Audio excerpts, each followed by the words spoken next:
Hello and welcome to Choice News Africa. My name is Tabvura.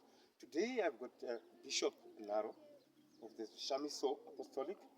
So today we're going to talk about 2025-2026 in perspective.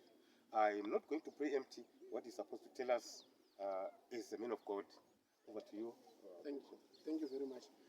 2025 was a good year, though we had some problems here and there. But thank God, God sailed us through to 2026.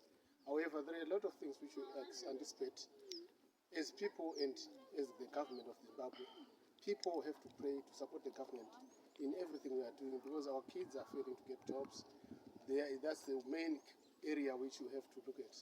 But because God is always there in our lives, we anticipate that if everyone work together as a team, the nation will prosper in great heights. Because even in the Bible, God says, "Fear not, I will be with you always." So we don't need to fear when we face problems. Challenges are always there, but we'll win. Those kids of Israel, they traveled 40 years. But however, those who listen to the word of God, they reached their destination. That's the same thing with our current situation. You can cry that the situation is not working.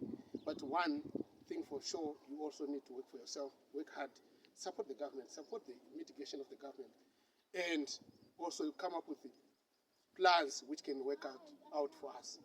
Together we can make it. With God, everything is possible. Matthew 19, verse 26. Thank you very much. All the best, Bishop. Thank you. I think the Zimbabweans are listening and they're seeing, and I think they'll abide by what the Bishop has just said. So, all the best, Zimbabweans. Thank you very much. Thank you.